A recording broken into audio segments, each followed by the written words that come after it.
أعوذ بالله من الشيطان الرجيم بسم الله الرحمن الرحيم السلام عليكم ورحمة الله وبركاته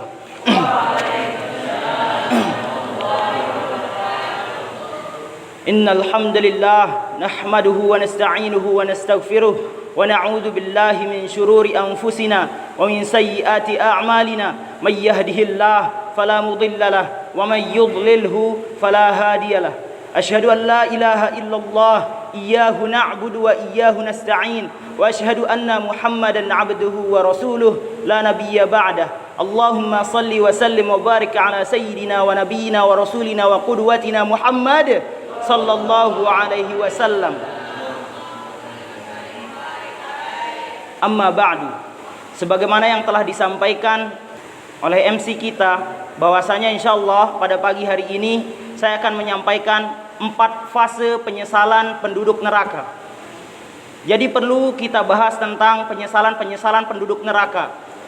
Kenapa demikian? Agar kita bisa meningkatkan takwa kita kepada Allah Subhanahu wa taala, agar kita bisa meningkatkan khauf kita, takut kita kepada Allah Subhanahu wa taala. Sehingga apabila kita telah meningkatkan khauf kita, rasa takut kita, takwa kita kepada Allah Subhanahu wa taala, insyaallah kita akan termotivasi untuk menghindari dosa-dosa yang akan kita perbuat, untuk memperbanyak amal-amal baik, sehingga dengan amal-amal baik itu kita dapat mendapatkan kasih sayangnya Allah Subhanahu wa taala. Sebagaimana yang kita ketahui bahwasanya surganya Allah Subhanahu wa taala tidak akan dapat kita raih tanpa kasih sayangnya Allah Subhanahu wa taala.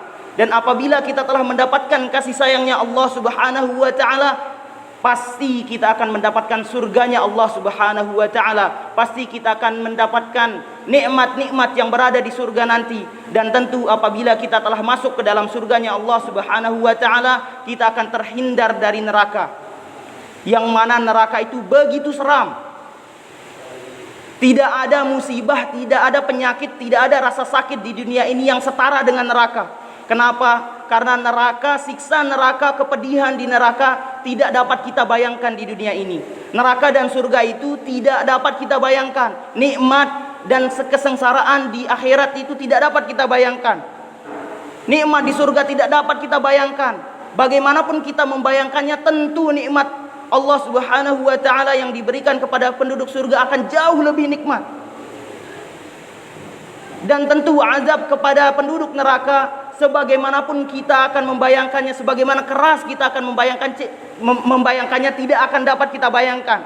Kita sekarang banyak kita lihat orang terkena musibah. Panasnya terik matahari begitu panas, tidak dapat kita tahan. Namun panasnya matahari jauh lebih kecil daripada panasnya neraka. Coba kita lihat sekarang dua api di dunia ini disatukan tidak mengapa, tidak menjerit dan bahkan semakin besar. Namun api di dunia yang begitu panasnya takut kepada api neraka. Sebagaimana dijelaskan dalam hadis bahwasanya api dunia memohon kepada Allah Subhanahu wa taala. Apa permohonannya? Ya Rabbana, ya Rabbi, ajirni minan naril jahim. Ya Tuhanku, jauhkanlah aku, jauhilah diriku agar tidak menyatu dengan api neraka. Siapa yang berdoa seperti itu? Api dunia yang begitu panas. Bagaimana dengan kita? Terkena air panas saja sudah kesakitan. Maka dari itu perlu sekarang kita membahas tentang 4 fase penyesalan penduduk neraka. Agar apa? Agar kita tidak mendapatkan penyesalan tersebut. Penyesalan pertama yang tergambar kepada penduduk neraka adalah mereka ingin keluar. Begitu masuk, begitu seram neraka itu. Mereka melihat bagaimana neraka itu, mereka mendengar jeritan-jeritan yang ada di neraka itu, mereka ingin keluar. Tergambar dalam banyak sekali ayat Al-Quran. Sebagaimana firman Allah Subhanahu wa taala, salah satunya termaktub doa para penduduk neraka. Rabbana akhrijna minha fa in 'udna fa inna zalimun. Begitu kata penduduk neraka. Ya Tuhan kami, akhrijna minha, keluarkanlah kami dari neraka. Fa in 'udna fa inna zalimun. Kalau seandainya kami sudah dikembalikan ke dunia dan kami berbuat jahat lagi, sesungguhnya kami adalah orang yang zalim. Begitu kata penduduk neraka. Namun penyesalan setelah masuk neraka tiada gunanya. Makanya kita perlu bahas sekarang ini. Begitu doanya. Dalam lanjutan ayat ini terdapat balasan atau terdapat jawaban dari Allah Subhanahu wa taala. Setelah penduduk neraka berkata, "Rabbana akhrijna minha fa in 'udna fa inna zalimun." Allah Subhanahu wa taala berkata kepada mereka, "Qala khsa'u fiha wa la tukallimun." Udah, jangan diam di sana, diam dengan hina di neraka itu dan jangan ngomong-ngomong lagi. Begitu firman Allah Subhanahu wa taala setelah mendengar para penduduk neraka ingin keluar dari neraka. Mereka memohon, "Ya Allah, keluarkan kami. Ya Tuhan kami, keluarkanlah kami dari neraka ini." Neraka ini sangat-sangat menyengsarakan. Namun Allah Subhanahu wa taala menimpali para penduduk neraka dengan berkata, "Diam di sana dengan hina dan jangan ngomong-ngomong lagi sama saya. Jangan berbicara lagi, jangan berkata-kata lagi." Keinginan penduduk neraka juga tergambar dalam ayat yang lain. Rabbana absarna wa sami'na. Ya Tuhan kami, sekarang kami telah melihat, wa sami'na, dan kami telah mendengar rintihan-rintihan yang ada di neraka. Rabbana absarna wa sami'na farji'na na'mal salihan inna muqinun. Maka kembalikanlah kami ke dunia, niscaya kami akan berbuat amalan-amalan yang soleh. Dan sesungguhnya kami adalah orang-orang yang yakin. Namun keyakinan mereka setelah masuk neraka tiada berguna. Fase pertama ketika orang masuk neraka adalah penyesalan, ingin kembali ke dunia, ingin keluar dari neraka.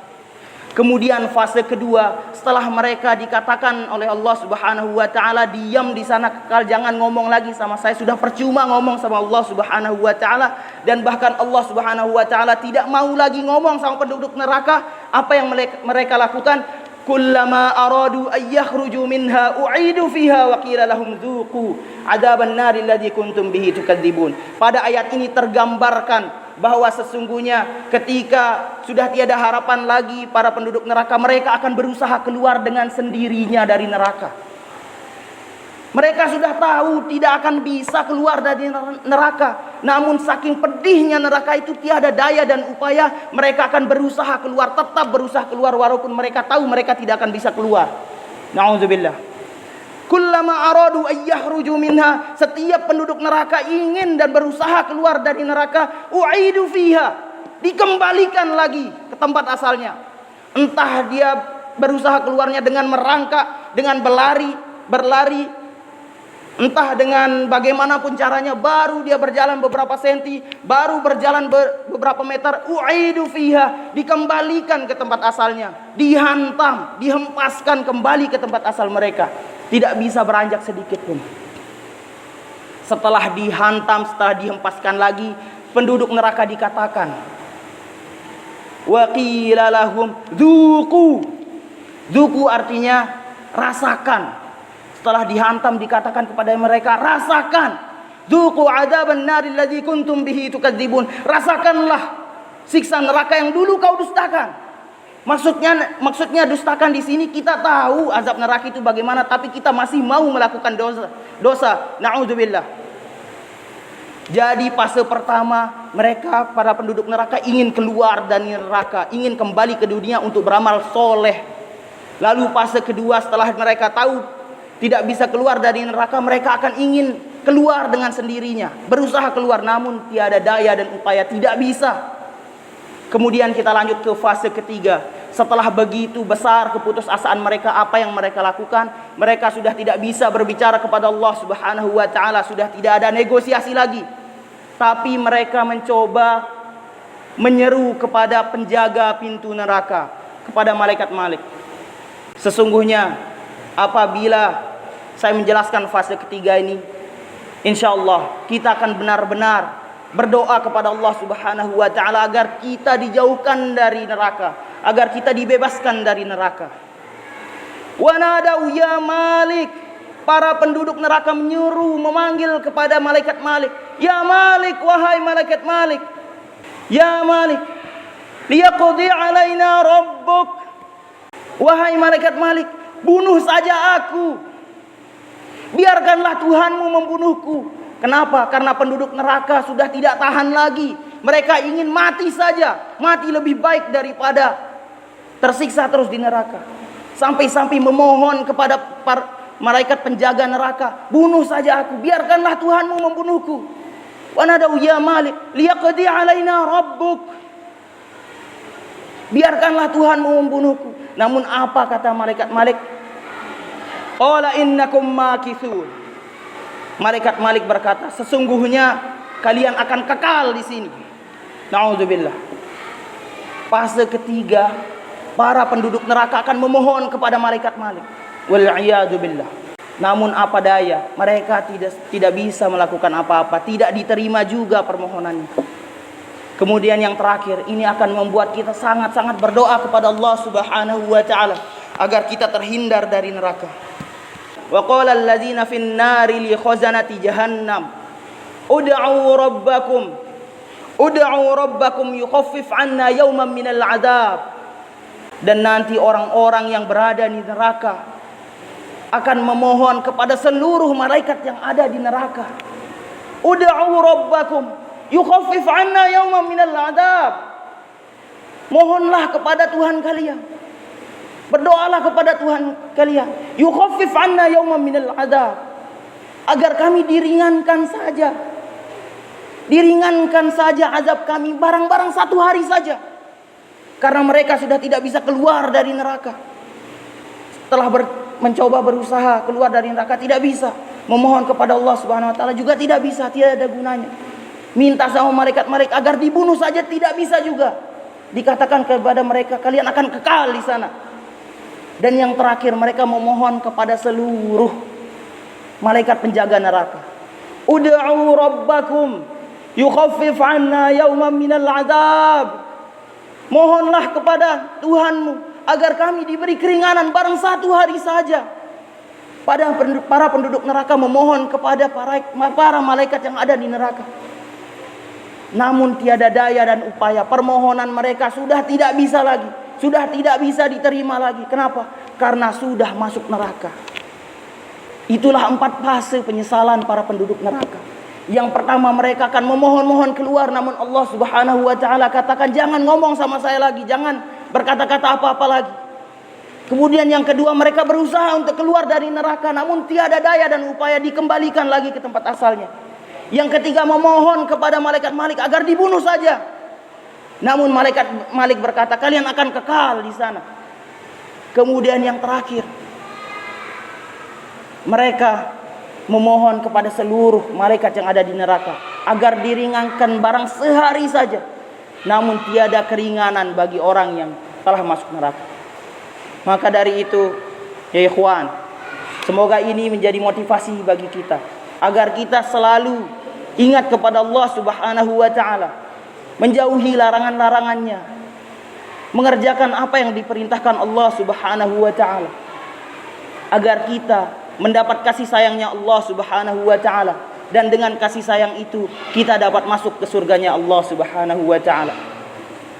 Mungkin hanya ini saja yang dapat saya sampaikan. Aktafi bihadzal qadar. Semoga apa yang saya sampaikan ini dapat bermanfaat bagi diri saya sendiri, dan tentu bagi kita semua. Amin ya rabbal alamin. Subhanakallahumma wa bihamdika asyhadu an la ilaha illa anta astaghfiruka wa atubu ilaik. Assalamualaikum warahmatullahi wabarakatuh.